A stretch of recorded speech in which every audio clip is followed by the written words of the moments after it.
The worst of Category 2 Cyclone Alfred is forecast to meet the southeast Queensland coast late Friday or early Saturday morning between Maroochydore and Coolangatta, with winds near the centre reaching 95 kilometres an hour and wind gusts up to 130. The coastal foreshores of Byron Bay, the Gold Coast and surrounding areas are already experiencing rough surf, and extreme storm tides much higher than the highest tide mark are expected, as are damaging waves and dangerous inundation of low-lying areas.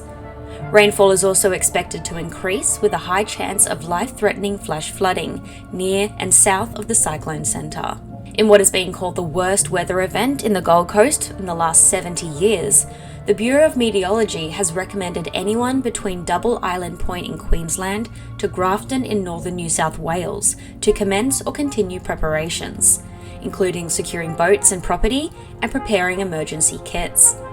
Queensland Police have so far issued emergency alerts for Logan, Moreton Bay, Brisbane, Moreton Island and the Gold Coast, urging people in these areas to stay alert, keep away from the coast, creeks and rivers, and move to higher ground if safe to do so.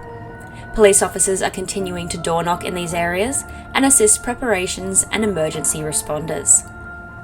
In an update from the National Situation Room in Canberra this morning, Prime Minister Anthony Albanese said there are no political parties and no borders as the country prepares for Cyclone Alfred, and he stated 3 levels of government and the private sector are working together through the National Coordination Mechanism to support Queensland. Queensland Premier David Crisafulli has warned southeast Queenslanders that they should prepare to be without electricity and water in the coming days,